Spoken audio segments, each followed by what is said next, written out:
Madame Sok Fatou Diop, présidente de l'Association nationale des assistantes et secrétaires du Sénégal. L'autonomisation de la femme. L'ANAS est dans cette dynamique.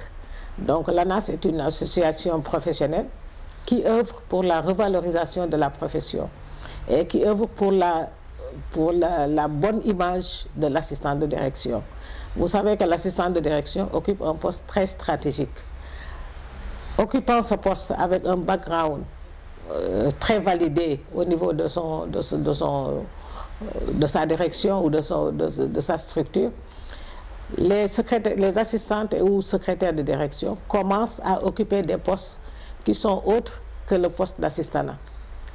Quand le manager note que son assistante de direction a un niveau élevé et a des capacités lui permettant d'occuper d'autres postes, elle est promue. Donc nous, au niveau de l'ANAS, c'est cette promotion-là que nous recherchons en formant nos membres, en relevant leurs capacités et en leur permettant d'accéder à d'autres postes.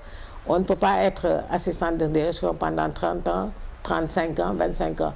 Je pense que toute personne qui occupe un poste, arrivée à l'échelle, au plafond, elle cherche quand même à avoir autre chose, à se bonifier pour occuper d'autres postes, pour pouvoir montrer son talent. Donc je pense que l'ANAS œuvre pour ça. Et en dehors de la formation, nous avons commencé aussi à penser à faire du social, et nous avons aussi commencé à penser à intégrer d'autres activités dans notre association. Depuis quand même 11 ans, nous sommes dans la formation.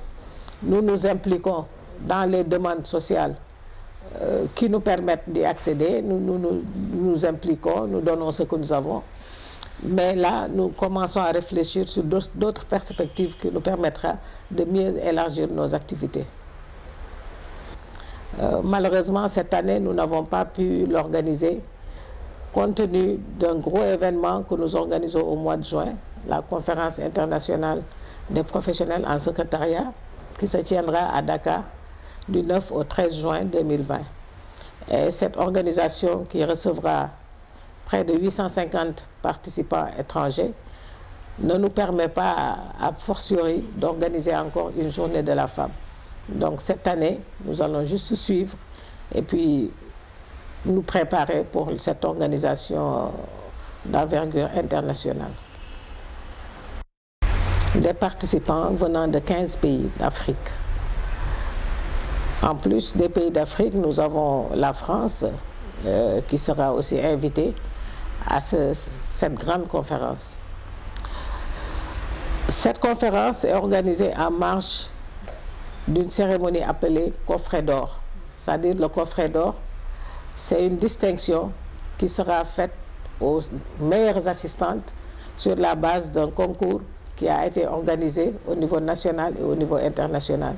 Les remises de distinction se feront le jour du dîner de gala. Donc ça, c'est encore un plus pour permettre aux assistantes d'être quand même à la hauteur de leur profession. C'est une distinction vraiment, c'est une première au niveau africain que des assistantes se voient décorées ou distinguées dans le cadre de leur profession. Parce que qui dit assistante dit patron. Donc je lance un appel aux managers pour qu'ils nous soutiennent pour la réussite de cette grande conférence internationale des assistants et secrétaires d'Afrique. Nous recevrons beaucoup de personnalités, nous recevrons beaucoup de monde et je pense que ce sera aussi une importante rencontre pour Dakar. Et ce sera en plus au niveau du tourisme, au niveau de l'économie du Sénégal. Donc il y a tous ces enjeux qui entrent dans cette conférence internationale. Donc de ce pas, nous invitons les ministères qui sont concernés, le ministère des Affaires étrangères, le ministère de l'Intérieur, le ministère de la Formation principalement. Ces ministères qui doivent quand même nous soutenir et d'autres personnes généreuses qui pourront faire quelque chose. De vous remercier d'abord, vous qui êtes notre partenaire de toujours et surtout pour cet événement. Et je pense qu'on aura l'occasion de nous revoir encore d'ici le mois de juin pour d'autres entrevues dans le but de mieux informer la population de cette organisation. Je vous remercie.